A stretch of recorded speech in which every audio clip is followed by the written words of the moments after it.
Мы готовы с вами приступить к информационной интерактивной сессии «Эффективные педагогические практики подготовки к ЕГЭ по обществознанию». Мы просим прощения, что пришлось переносить по техническим причинам. Заболели у нас спикеры. Коллеги, ситуация сегодня следующая. Действительно, мы все прекрасно понимаем, что произошли определенные изменения в контрольно-измерительных материалах, и специально для нас с вами Елена Юрьевна Власюк, это учитель школы, записала и для нас, и она же у нас являлась тьютором тьютором проекта «Школа современного учителя», по которому некоторые из вас учились вот буквально до конца декабря. Елена Юрьевна у нас записала для вас видео, но, к сожалению, по техническим причинам оно у нас не пошло, и поэтому я позволю себе включить небольшой видеофрагмент того, как Елена Юрьевна, она же у нас и эксперт Республиканского совета, на какие особенности она как проверяющая отражает в своей работе, на что необходимо обратить внимание. Кроме того, коллеги, по завершению семинара, сессии, вам будет доступна ссылка на полную двухчасовую запись лекции, общения Елены Юрьевны с другими коллегами, с нашими, где она разбирает моменты, как правильно оценивать задания, на какие тонкости следует обратить внимание. Коллеги, видео двухчасовое, поэтому я ссылочку оставлю в описании к данному семинару. Соответственно, в рамках подготовки Для чего я это делаю? В рамках подготовки к ЕГЭ, я знаю, что и я как практикующий преподаватель, и, собственно, многие другие коллеги используют такую форму работы, как дают задания обучающимся, предыдущих лет, скажем так, с просьбой оценить работу других учеников. Все мы прекрасно знаем, что данная форма работы очень положительно сказывается, как правило, на и самооценки обучающихся, и оценки знаний обучающихся. В чем это проявляется? Проявляется это в следующем. Во-первых, ребенок должен владеть не только, что он должен для того, чтобы оценить работу другого ученика. Коллеги, он должен, во-первых, владеть тем материалом, который он оценивает. Соответственно, когда ребенок оценивает чью-то работу, он должен понимать, что это за тема. Кроме того, он должен понимать критерии оценивания данного задания и уметь грамотно оценить. То есть, когда ребенок сам прорабатывает критерии, согласитесь, это очень-очень полезно, тем более мы говорим с вами об 11-классниках. И не знаю, как у вас, но, скорее всего, аналогичная ситуация. Дети прекрасно понимают и знают, какое задание, на сколько баллов оценивается. Но, к сожалению, либо отсутствие читательской грамотности, либо какие-то иные сложности, но дети, например, не дочитывают полностью количество вопросов. Вы помните, что работа над текстом, когда у нас была, и задание состояло из 3 вопросов, и только в случае правильного ответа на все 3 вопроса ребенок мог получить 2 балла. А дети отвечали на 1 и считали, что этого им хватит там для 1 балла и так далее. То есть вот эти вот моменты, Елена Юрьевна очень грамотно останавливается на этих моментах. Сейчас я включу небольшой, повторю, видеофрагмент из ее лекции, которую она читала в рамках проекта «Школа современного учителя». Но, коллеги, как только появится техническая возможность, так же, как и по истории, мы выложим видеофрагменты, которые записали наши коллеги из республики.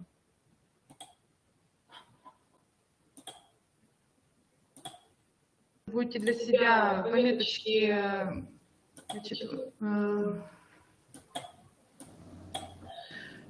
и так, секундочку. Сейчас разделили ЕГЭ на 2 части. Раньше это было условно. Что изменилось? Смотрите, насчет обязательной последовательности было много, так скажем, претензий, да, и было решено, что такая последовательность будет оставаться только в 3-м, 6-м, 13-м и 15-м заданиях. Значит, какие-то задания посмотрите, да, это задание на установление соответствия. Именно тут вот эта как раз последовательность очень важна. В прошлом году, да, и в предыдущие годы была еще важна последовательность и в других заданиях, в четвертом, например, в пятом, вот в таких тестовых заданиях, ну, посчитали это нецелесообразным, да, неважно в каком порядке. Теперь можно вздохнуть спокойно, и можно писать цифры по-разному, хоть 2, 3, 4, хоть 1, 5, 4, да, то есть по-разному. Главное соблюдать последовательность вот именно в этих заданиях. 3, 6, 13, 15.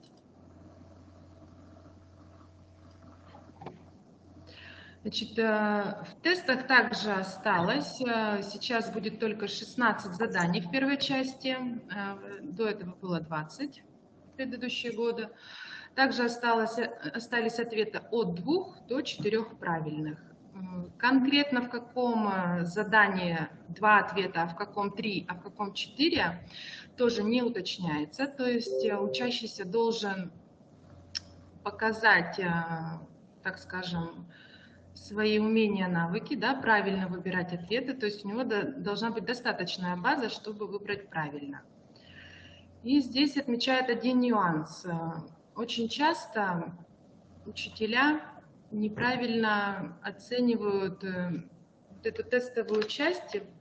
Например, когда вы пишете пробные варианты или используете в заданиях на проверочных, контрольных работах. То есть, предположим,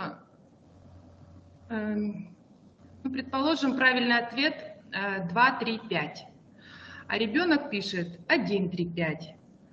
То есть у него фактически одна ошибка, то есть одна цифра неправильная, но почему-то учитель считает, что это 2 ошибки, то есть он не написал и цифру 2, да, еще и неправильно оценил, неправильно и поставил и первую цифру. То есть как бы считает, что 2 оценки. Значит, тут уже четко в этом году, значит, утверждено, что если одна цифра в ответе неправильная, то это не 2 балла, это 1 балл. Если уже 2 неправильных ответа, это будет 0 баллов. Значит, казалось бы, что низкие показатели ЕГЭ, да, результат у многих учителей по причине того, что дети занимаются, возможно, не в полную меру, да, или, может быть, не хотят, или идут на авось, так скажем, на этот экзамен, считая его очень легким. Но вот за годы своей работы, я являюсь экспертом и ОГЭ, и ЕГЭ уже 7 лет, я для себя вот отметила, что бывают такие технические, так скажем, ошибки, которые надо учесть каждому учителю и поработать на консультациях или прямо даже на уроках, да, отметить для детей, что, вот посмотрите, первое, да, лишние помарки в бланке с кратким ответом. Бланок кратких ответов проверяет компьютер, не человек. Поэтому, предположим, ребенок пишет цифру 1, и немножко паста, скажем, замазалась у него, ну и какой-то ляп, да, у него в работе появляется. Компьютер это считывает как ошибку, то есть он не воспринимает ее правильно. Поэтому говорите своим учащимся, чтобы очень аккуратно писали в бланках с кратким ответом. Цифры выводили и буквы очень четко. Вот эти цифры, они в бланке с кратким ответом, как пример, они написаны. То есть надо обращать на это внимание. И когда проводите, вот, предположим, пробные экзамены, тоже сразу отмечать, что, например, та же единичка пишется как палочка. Если мы пишем, вот как привыкли, да, единичку, оно ее воспринимает, бывает, как цифру 7, то есть как неправильный ответ. Вторую частую ошибку я замечаю, вот это как раз в заданиях 3, 6, 13 и 15, что забывают дописать при переписывании с черновика, ну или в силу каких-то других обстоятельств отвлеклись, предположим. Может, кто-то там начал выходить массово, и они вот при переписывании отвлекаются, да, и вот я отметила, вот, предположим, вот тут красным циферку, пишет 1, 3, 2, 3, а последнюю цифру, например, забыл. То есть и компьютер считывает как ошибку и ставит уже не 2 балла, а 1 балл. Третья ошибка, которую я заметила, работая экспертом, что неправильно отмечают номер задания. Факторы тоже бывают разные. Чаще всего это отвлекаются учащиеся. И, предположим, пишут номер 21, пишут ответ. И следующий номер тоже 21. В данном случае, конечно, если по заданию понятно, какой номер делает учащийся, мы проверяем. Но может сложиться такая ситуация, что второй проверяющий, да, ЕГЭ проверяет сразу 2 эксперта, и они не знают друг о друге. Получается, что второй эксперт может поставить просто 0 либо крест. То есть, такого задания нет. И в данной ситуации потом вот и возникают спорные моменты. Значит, четвертую ошибку, которую я обнаружила, пишут свои данные. Вот приведу пример прямо из практики. Значит, в мини-сочинении девочка пишет, предположим, там, я Иванова Мария Михайловна, живу там-то, там-то, и моделирует ситуацию. То есть такие вещи, они недопустимы. Надо обращать на это внимание учащихся, что их работа может быть идентифицирована. То есть мы можем узнать, чья это работа. Поэтому этого делать не стоит, так как такую работу могут просто аннулировать. А потом хоть обижайся, хоть не обижайся, этого делать не надо. Почему-то у ребят, даже мои ребята почему-то мне не верят, что мы не знаем, мы не видим, чья это работа, когда проверяем. А вот объясните им еще раз, что проверяющие видят только саму работу. У них нету никаких идентификационных данных, так скажем, да, в виде фамилии, имя, отчества или паспортных данных. Значит, пятая ошибка – это нечитаемый почерк. Это вообще беда. Читать очень тяжело. Я не знаю, в 11 классе реально ли это научить ребенка заново писать, но поговорите и с родителями, да, и сами замечайте. Нечитаемый почерк и все. То есть пишет ребенок, а мы ничего не понимаем. Буквы нечитаемые. В прошлом году такая ситуация сложилась, что ребенка прямо позвали в комиссию, и ребенку пришлось читать свой почерк, доказывая, что он действительно что-то написал. Чтобы вот таких случаев не было, да, или чтобы не аннулировали такую работу, если она вообще не читаем. Бывает, даже лупу мы применяем, чтобы хоть как-то разобрать буквы. То есть с почерком надо тоже работать. Почерк должен быть красивым, читаемым. И шестая ошибка – это забывают перенести из черновика в оригинал. Тут учащихся, возможно, надо обучать тому, чтобы они ощущали время. Бывает, они сначала все в черновик пишут, и потом остается буквально, скажем, минут 40-30, начинают активно переписывать. Время заканчивается, да, организаторы уже начинают собирать, им говорят: все, стоп, а они не успели переписать. У меня вот такая ситуация была в 2016 году. Девочка-олимпиадница была, да, молодец, как бы все знает, но не успела переписать сочинение. В итоге из 100 баллов получила только 94. То есть потеряла вот эти баллы из-за того, что не успела переписать. На мой взгляд, здесь лучше советовать ребятам сначала, предположим, сделать первую часть, переписать, затем сделать 2-3 крупных задания, снова переписать, чтобы не было такого, что в попыхах, да, еще и, возможно, неправильно они перепишут свои задания в оригинал. Ну и бывает еще и такой момент, что вот в прошлом году у меня было 13 листов, да, написано. Все красиво, вроде бы все четко. Но все ответы были по нулям. Вот почему так бывает, надо вот разбираться, да, конечно. Чаще всего, я думаю, это вина вот наших учителей, да, что мы не работаем с нашими выпускниками, вот не указываем именно, как надо заполнять, как выполнять эти задания. И вот сегодня бы я хотела как раз поработать с вами, да, над этими заданиями, как правильно их оценивать. Ведь если вы правильно оцениваете их при подготовке, да, в течение там 10 класса, 11 класса, то это гарантия учащемуся, что вы, правильно оценивая его задание, он точно будет знать, что и на ЕГЭ он правильно выполнит на нужные баллы эти задания.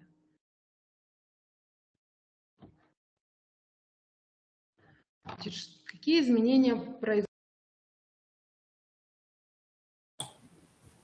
Коллеги, Елена Юрьевна очень кратко, буквально вот за 10 минуток, нам рассказала, какие основные ошибки допускают наши обучающиеся в ходе выполнения уже непосредственно экзаменационной работы. Сейчас же мы с вами обратим внимание на то, какие изменения произошли вообще в целом в экзаменационной работе. И то, что говорила Елена Юрьевна здесь, что она конкретно на примерах заданий показывает, каким образом их оценивать, каким образом их просматривать.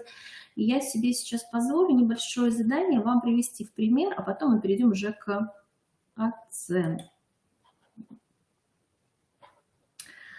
Секундочку. Государственные заказы предприятиям, как мера. Да? Пример. Вот смотрите, я тоже выделила предприятие, то есть субъект. Для чего я вам это показываю? Для того, чтобы вы, коллеги, аналогичную работу проводили со своими обучающимися. Действие увеличило количество рабочих мест. И тут мы видим, посмотрите, вот последствия, да, вот о чем я говорила, причинно-следственной связи. Государство в итоге, да, оплатило заказ предприятия на изготовление деталей для нового космического корабля. То есть за счет того, что поступил заказ, да, пришлось увеличить количество рабочих мест. То есть, как одна из мер. Вторая мера – снижение налогов, да, на производственный сектор. Тоже видим в стране Z. Это, значит, субъект, да, снижен налог. То есть действие мы видим на добавленную стоимость. И к чему это привело? Видим, что привело, то есть результат к снижению сдержек и увеличению количества рабочих мест. То есть тут уже не такое облегченное на эту вакансию или о возможностях переквалификации, то есть пошли учиться. Хорошо, значит, вот здесь еще одно задание. Вот Коллеги, а теперь внимательно посмотрите задания, которые Елена Юрьевна озвучит, и себе попробуйте поставить аналогично балл. Подобие 19-го. Правда, тут качество, вот посмотрите, как раз вот про почерк, что я говорила, да. Тут был вопрос про пример. Назовите 3 правоотношения, да, и каждому приведите пример. Сначала назовите вид правоотношения, а потом развернуто напишите пример. Какой балл вы бы здесь поставили? Значит, если не очень понятно, да, вот давайте я зачитаю. Гражданские правоотношения. Например, Иван имеет право за компенсацию морального вреда, который нанес Петр, оскорбив и разбив телефон Ивана, что привело к судебному разбирательству и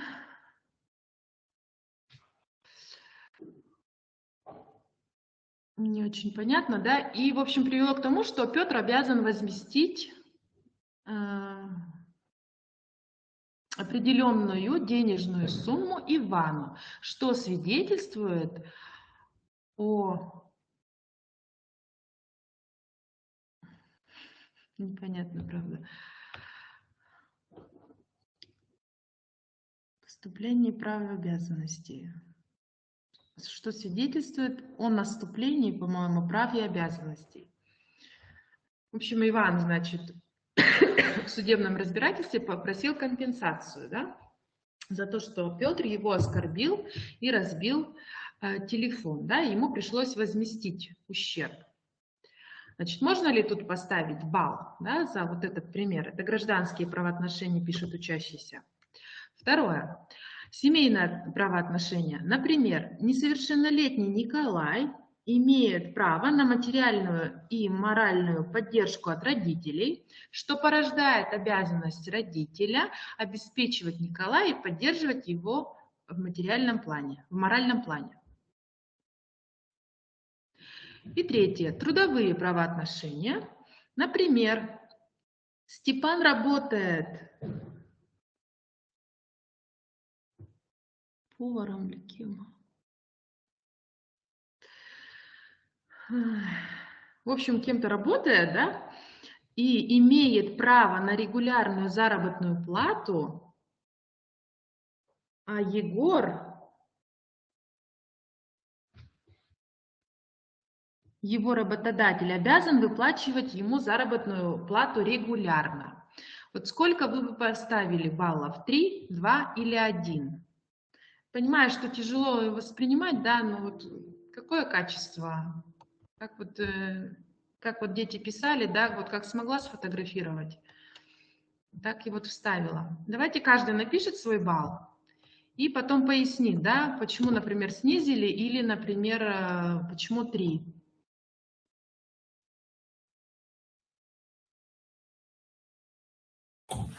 Далее, коллеги, идет обсуждение, какие баллы поставили, почему поставили. И вот такие разборы очень полезны для... Данные разборы полезны еще в том числе и для детей, поэтому призываю еще раз вас воспользоваться такой возможностью и, собственно, такие разборы с детьми проводить. Иногда даже если вы в классе пишете, не обязательно у вас есть доступ к республиканским работам. Я напоминаю, что они все обезличены, поэтому и Елена Юрьевна позволила себе здесь их привести, и я могу вам их показать. Но, коллеги, в данном случае мы еще и говорим о том, что вы же пишете пробные экзамены. И в данном случае можно обмениваться у детей бланками данных пробных экзаменов для того, чтобы они оценили, особенно если это разные варианты, это очень и очень полезно.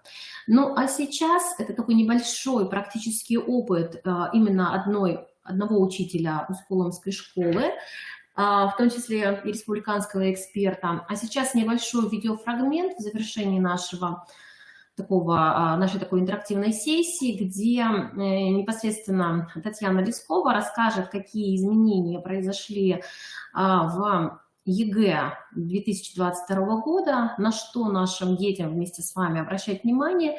Я прекрасно понимаю, что если вы работаете и готовите детей, то вы их все знаете. Я просто себе позволю их вам напомнить. И надеюсь, что наши детки удачно сдадут ЕГЭ. Кроме того, коллеги, я напоминаю, что буквально на этой неделе вышли разъяснения Рособорнадзора, где сказано, что мы с вами возвращаемся к формату проведения ЕГЭ, так называемому допандемийному. Что это значит? А это значит, коллеги, что в этом году Рособорнадзор, во всяком случае, они анонсировали у себя это на сайте, что в этом году сдавать ЕГЭ будут не только обучающиеся, планирующие продолжить свое образование в высших учебных заведениях, но и все обучающиеся. То есть в едином государственный экзамен в 2022 году также вносятся некоторые изменения, о чем рассказал глава Рособорнадзора Анзор Музаев. В некоторых предметах, по словам главы ведомства, появятся задания, требующие анализа информации, развернутого рассуждения, аргументации и комбинации. И, кроме того, как я уже сказала, ЕГЭ 2022 планируется провести в старом допандемийном формате, то есть экзамен будут сдавать все выпускники 11 классов, вне зависимости от того, планируют ли они поступать в вуз или нет. Ну и также вы помните, что были слухи о том, что ЕГЭ вообще отменят, на что пресс-служба Рособорнадзора заявила, что итоговый экзамен, который сдают одиннадцатиклассники, планируется только совершенствовать, но ни в коем случае не отменять. И поэтому, коллеги, в любом случае детей мы с вами готовим. И я так понимаю, что в этом году, в отличие от прошлого, мы возвращаемся действительно к допандемийным форматом. И вы помните, что ЕГЭ по обществознанию выбирает у нас достаточно большое количество выпускников. Я желаю вам удачи на этом нелегком пути и предлагаю передаю слово Татьяне Лесковой.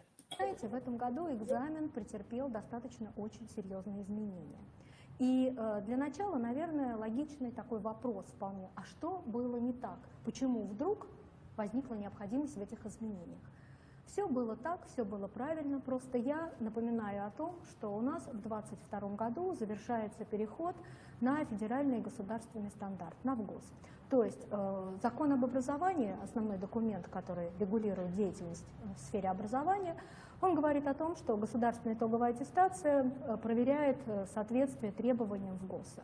В период с 2004 по 2021 год роль вот этого стандарта выполнял федеральный компонент государственного стандарта среднего полного общего образования. И, соответственно, до 2021 года дети изучали курс не только обществознания, но и вообще учились по этому стандарту, и, соответственно, их проверяли.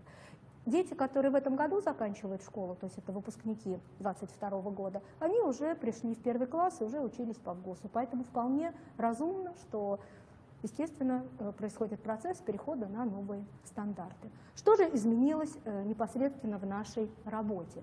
Ну, здесь этот слайд дает информацию о том, этих изменениях, которые произошли в КИМ 2022 года в сравнении с КИМ 2021 года.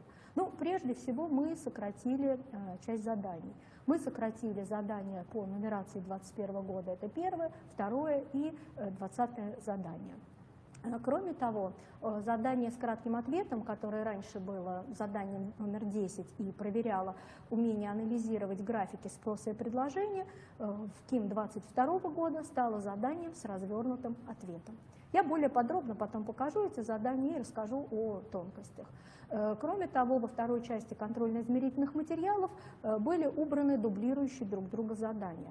Ну, коллеги-учителя помнят, что у нас, например, задание «Приведите примеры», по сути дела, это умение проверяло и задание к тексту, и самостоятельное задание. Еще такой же вопрос был в мини-сочинении. Мы сократили количество, у нас осталось это задание к тексту, и вот в последнем задании, которое у нас сейчас идет, рассматривается как замена мини-сочинения. То же самое произошло с заданием 25-м старой нумерации. Это задание, которое проверяло раскрытие, объяснение смысла понятия. Теперь это задание тоже стало привязанным к тексту. То есть мы устранили дублирование. Ну, естественно, что убрав задания какие-то в первой части, мы должны были как-то это компенсировать.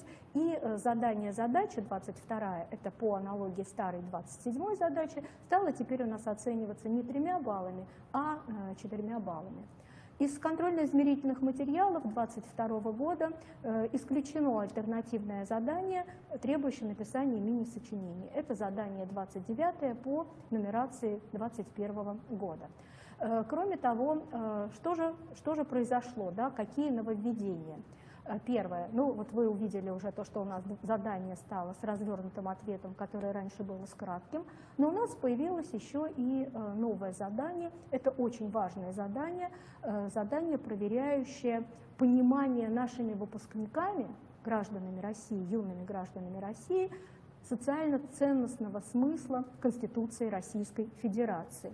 Я более подробно тоже охарактеризую это задание и дам какие-то советы, как готовиться сейчас уже начинать к выполнению этого задания. Ну и, конечно, здесь тоже очень важно, что у нас появилось еще одно составное задание.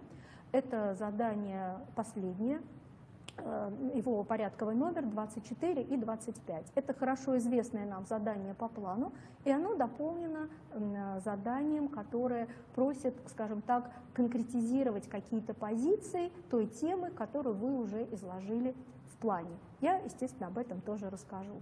Ну и, соответственно, у нас меняется максимальный балл. да, он становится меньше, но просто меньше заданий, и, соответственно, меньше баллов, с 64 до 57. И, кроме того, вот этот вопрос, наверное, я знаю, что вот сейчас там сидят и учителя, и родители, и дети, этот вопрос их очень волнует, потому что, судя по периоду, который прошел с момента публикации и обсуждения проекта, очень много вопросов вот вызвало именно сокращение времени выполнения работы.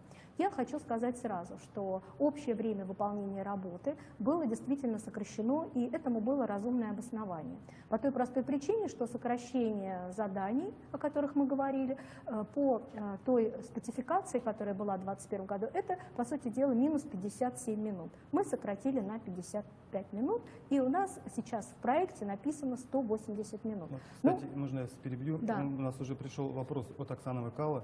По факту время уменьшили, а объем нет. Вы думаете, дети успеют? Почему? Значит, Вот, я сейчас еще раз скажу, что в принципе мы сейчас на самом деле это к чему получалось, что у нас основная работа времени, она уходила, основное написание на экзамене уходило на мини-сочинение. Конечно, дети писали не 45 минут, которые мы отводили, а это 1,5-2 часа, ну, потому что, вы понимаете, да, у нас были работы по 12 листов, по 14, коллеги в этом году из ФЦТ говорили, что самая большая работа по обществознанию, это 22 листа было, то есть вот как.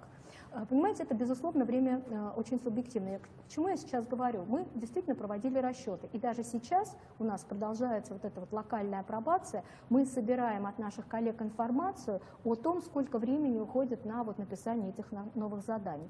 Сейчас у нас прошло обсуждение проекта, и, безусловно, очень много, понимаете, как сказать, время всем хватит, потому что у нас, в принципе, сократились и сами требования к заданиям, понимаете? У нас это тоже сократилось.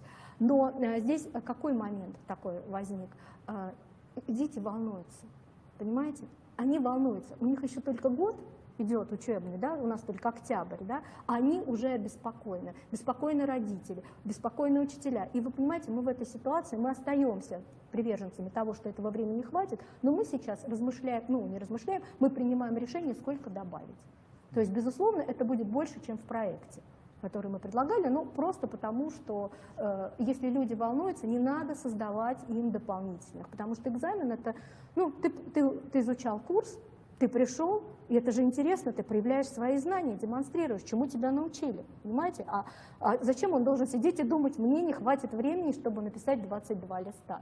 Вот. Ну и вот здесь еще в связи с этим, друзья мои, да, я вот пропустила намеренно 8-й пункт о том, что тоже изменилось. Мы в инструкцию второй части добавили указание, в котором мы ученику говорим о том, что лучше все-таки избежать дополнительных элементов сверх того, что требуется. То есть писать, сколько тебя просят. Да? Попросили привести 3 примера, приведи 3 примера. Там, 3 аргумента. Мы говорим о том, что если в заданиях и в выполнении в ответе в дополнительных будут какие-то ошибки, то это может повлиять на балл, на тот, который тебе поставят. Откуда это появилось? Понимаете, друзья, опять же, не надо, пожалуйста, не надо это расценивать как какое-то злобство, да, коварство разработчиков КМГ по обществознанию, что вот вроде бы мы хотим детей лишить возможности проявить свой творческий потенциал, он знает больше. Там. Нет, друзья, вот потом, да, не дай бог, чтобы, конечно, наступил тот момент, когда вы пойдете, там, например, на апелляцию. Я искренне надеюсь, что вы прекрасно напишете и вас прекрасно оценят, потому что у нас есть для этого все. Да? У вас есть прекрасные педагоги, которые вас учат, у вас есть время, чтобы учиться, и у нас есть разработчики и замечательные эксперты, которые будут вот в течение этого года до экзамена готовиться, как проверять ваши работы. Понимаете, какая была ситуация? В предыдущие годы у нас возникали очень часто такие ситуации. Ребенок, например, написал 3 правильно, а потом сверх этого еще 3 неправильно. И где-то эксперты проявляли, ну, в принципе, делали правильно, они в критериях, там было прописано, ответ неправильный. Ну, то есть, если ты что-то делаешь неправильно и перечеркивая этим весь смысл, то ты не прав. Но, понимаете, это создавало дополнительный стресс, дополнительные какие-то проблемы на апелляции, потому что всегда кто-то находился, который говорил, а мне вот там-то за это поставили.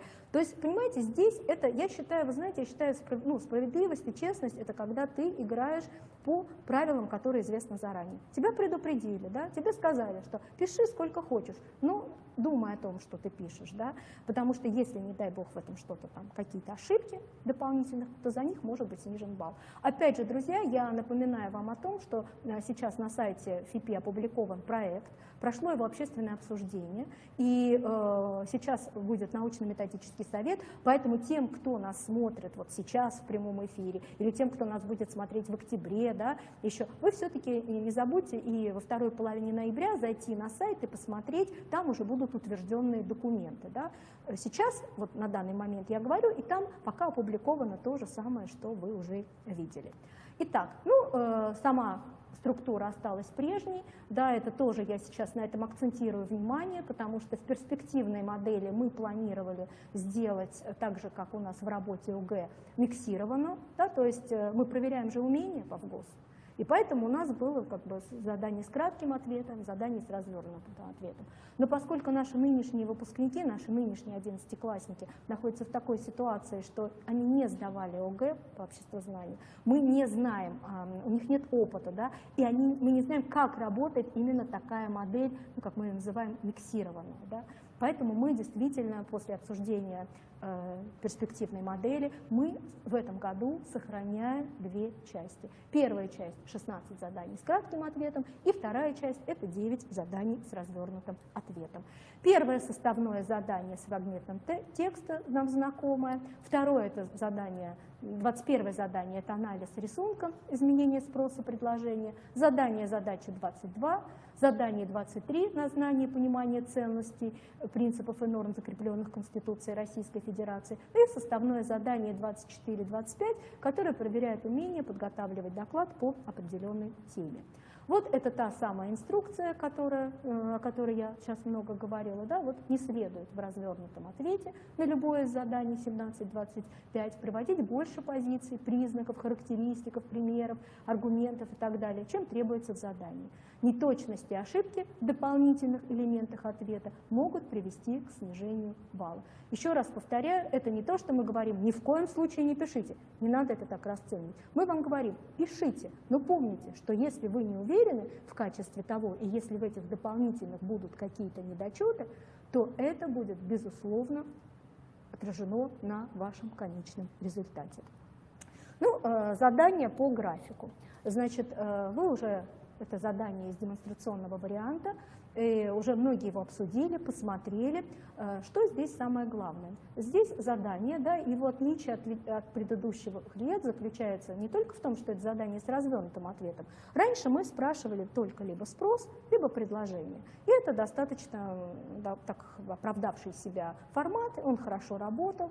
Вот. Но сама потребность в изменении этого задания, она достаточно давно назрела.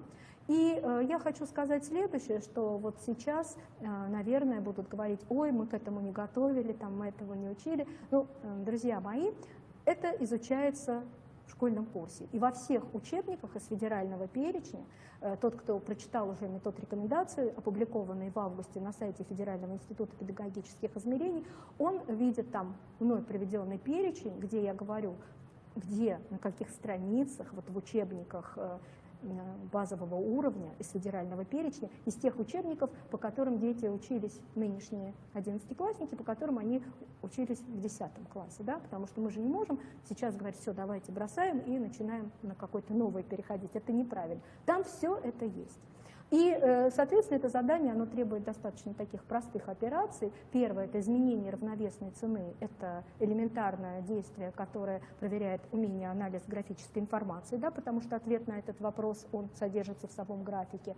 Дальше здесь надо подумать о том, что могло вызвать данное изменение этого предложения. Да. То есть тут нужно указать любое обстоятельство или фактор и объяснить его влияние на предложение. И здесь самое важное, что вы должны не просто абстрактно показать, да, какой-то вот ответ, ну вот произошло то-то, то-то, вы должны показать применительно к тому рынку, о котором идет речь.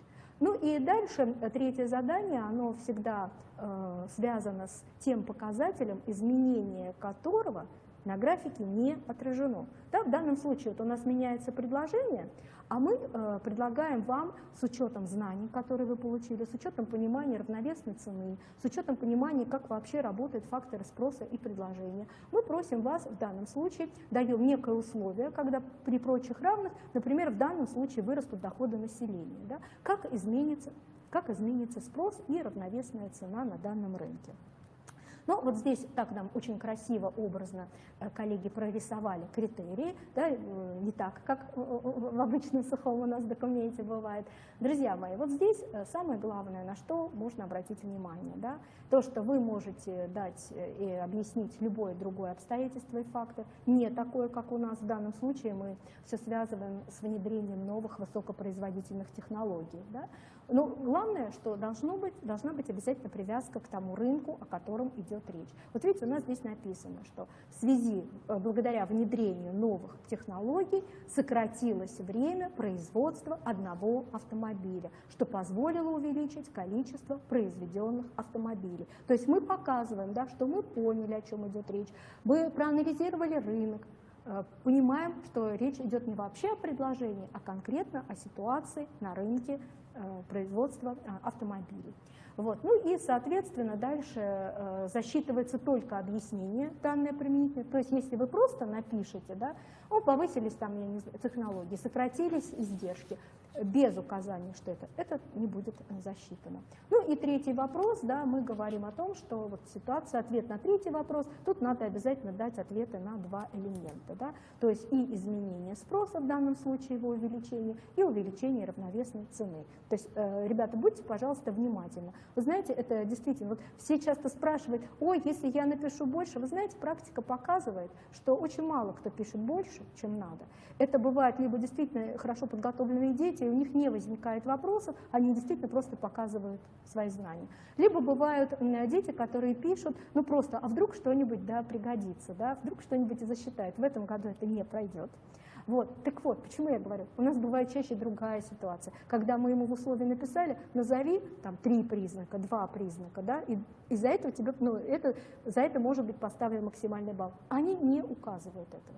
Поэтому у нас проблемы бывают чаще всего не с тем, что много лишнего, а с тем, что невнимательно читают, не дочитывают. Но пока у вас будет возможность, да, и задание типовое. И понятно, что пока вы будете готовиться, пока учителя с вами будут работать над этим, вы для себя формируете вот это вот представление о том, что должно быть там обязательно рынок указан, да, применительно к которому здесь обязательно должны быть вот указаны и для изменения в данном случае спрос, где-то это может быть предложение в каком-то задании, и обязательно для изменения равновесной цены.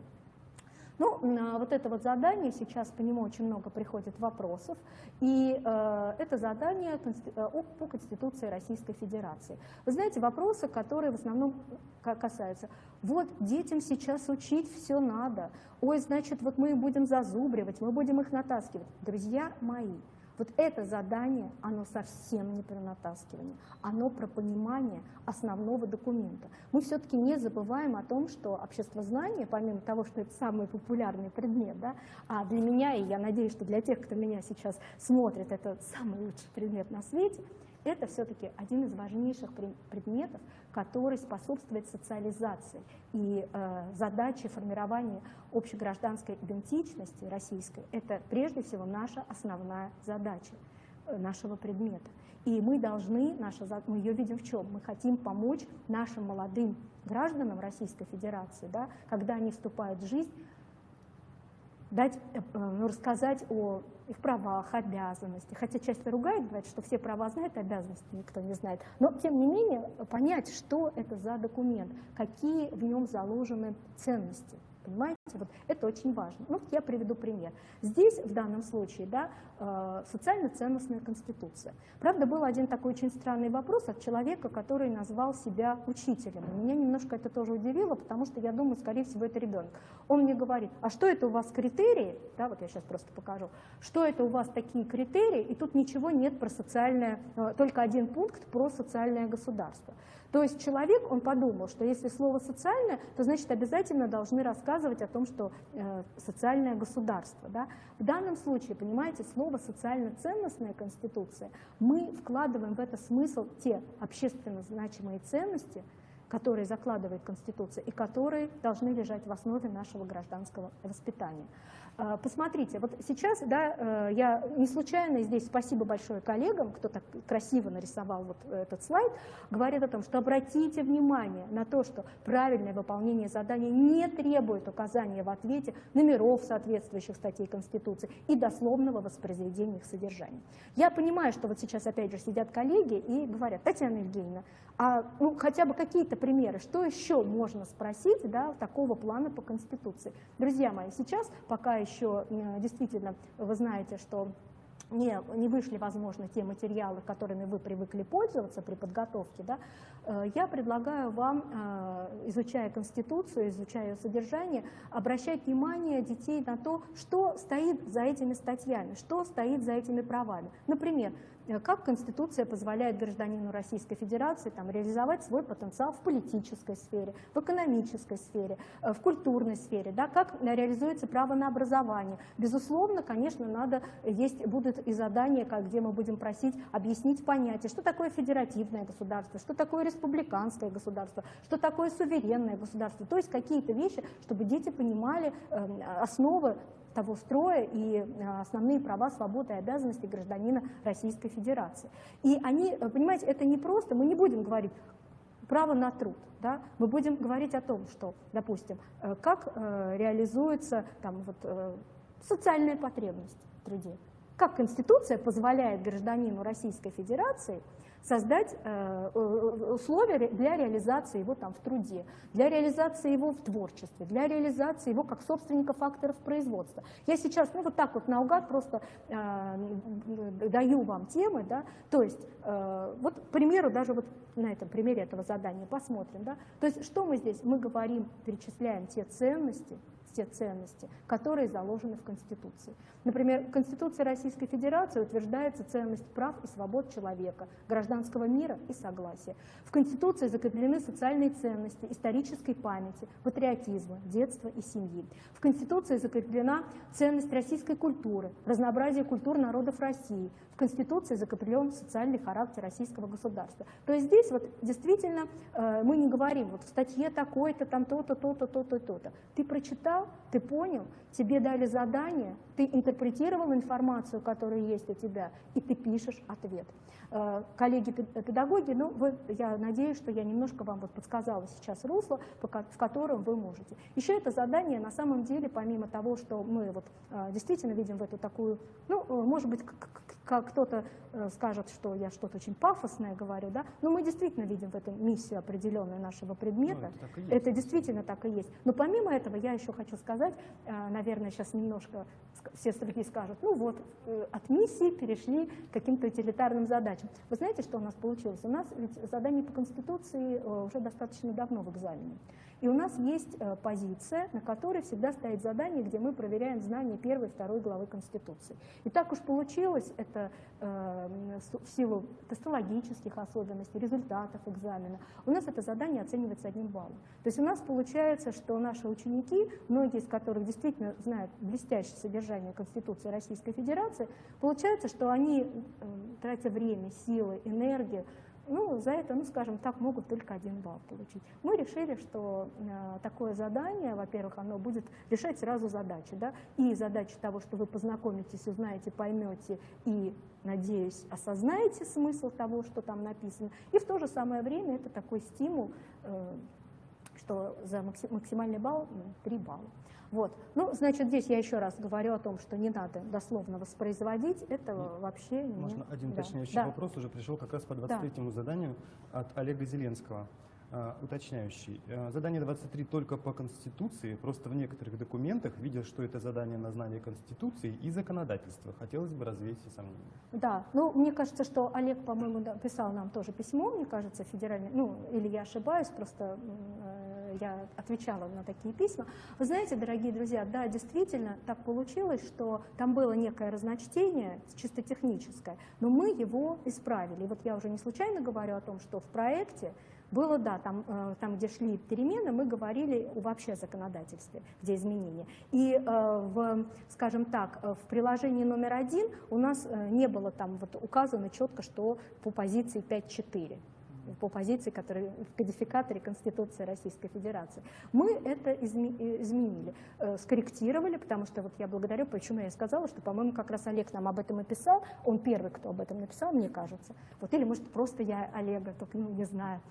Ну, тем не менее, Олег молодец, что задал такой вопрос, очень здорово. И мы развеяли все сомнения. Да, и мы развеяли все сомнения, и действительно, друзья, опять повторяю, посмотрите во второй половине ноября все документы, вы увидите там правки.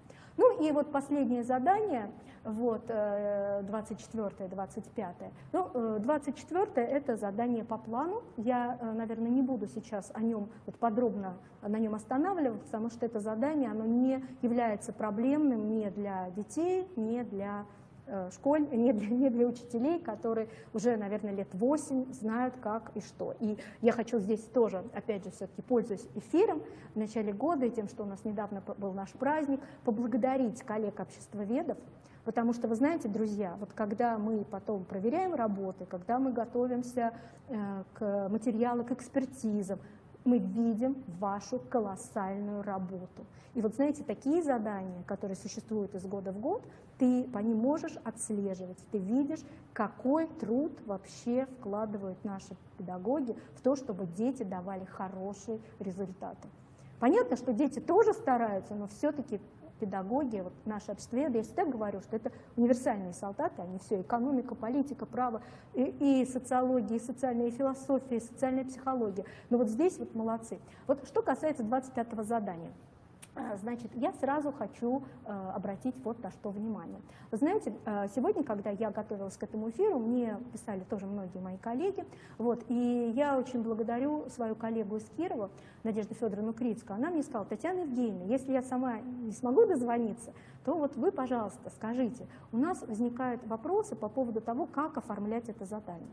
То есть она говорит, потому что среди учителей разные бытуют мнения, да, пункты и так далее. Вот, дорогие друзья и коллеги, что здесь самое главное, о чем я хотела бы сказать? Вот как написано, так и делайте. Вот обоснуйте, вы, значит, обосновываете. Дальше вас просят назвать политические партии, причем там любые 3 партии, да, в Российской Федерации, называйте эти 3 партии. Дальше примеры. То есть здесь нет требования там, указывать цифры, нет требования писать сплошной текст, таких требований нет. И я хочу сказать сразу, что здесь немножко, знаете, такой, я объясню, почему немножко здесь так много возникает вопросов, по той простой причине, что обычно мы везде прописываем примерное содержание правильного ответа. Но в мини-сочинении 29-м там этого не было. Там были обобщенные критерии. Мы здесь тоже дали обобщенные критерии. Но, во-первых, понимаете, все-таки в ГОС, если мы возвращаемся к нему, он у нас проверяет сформированность различных умений и достижения, в том числе и метапредметных результатов. Да здесь речь идет о чем? Понимаете, вот у нас написать обоснование, у нас есть сейчас это 20-е задание, да, где дети что-то обосновывают. То есть как это писать, они знают. Да? То есть ты формулируешь какую-то свою мысль, делаешь развернутый ответ, суждение. Да? Ответ на вопрос, ну слушайте, мы у тебя спросили, сколько партий ты знаешь, да, там 3 партии Российской Федерации, которые действуют. По-моему, сейчас после выборов это вообще, наверное, не вопрос, да, все знают. Вот, ответили. И 3 примера, иллюстрирующих реализацию различных функций на примере этих партий. Да? То есть вы говорите, я не могу сейчас произносить название партии, да, потому что сразу меня заподозрят в симпатиях или антипатиях кому-то. Да? Я просто говорю, что, вот, например, партия такая-то называете, вот она там провела встречу там, с избирателями, они обратились там, с таким-то, вот за годы, там, пока партия была там, в Думе, да, вот произошло там то-то и то-то. То есть вы показываете эти функции, все. То есть все требования известны. Вы знаете, вот я хочу сказать сразу, что вроде бы как звучит так сначала, ой, сколько всего нового. А вы понимаете, не появилось ни одного из тех требований, то, чтобы наши учителя не делали на уроках. Нету такого. То есть, понимаете, сейчас, наверное, завершая на эту тему, я хочу сказать, что не надо ничего бояться. Все известно. Здесь нет ничего такого, чего бы вы... Действительно, коллеги, Татьяна Евгеньевна проговорила, что несмотря на все изменения, несмотря на все сложности, действительно, работу мы с вами делаем колоссальную, вы готовите учеников, и не только через решение непосредственно заданий, как я говорила, и на истории, и на других предметах, говорим постоянно, готовить обучающихся выпускников к ЕГЭ, это не значит решать с ними варианты ЕГЭ, это значит решать с ними аналогичные задания, это значит изучать с ними теорию и осваивать необходимые знания для сдачи экзамена. Поэтому эту работу вы продолжаете. А мы продолжим серию практикоориентированных сессий, где будут выступать наши коллеги и делиться эффективными практиками. И на следующей буквально неделе мы планируем провести такую сессию с председателями республиканских экзаменационных комиссий для того, чтобы они могли ответить на ваши вопросы. Я благодарю всех за внимание. Всего доброго. До свидания.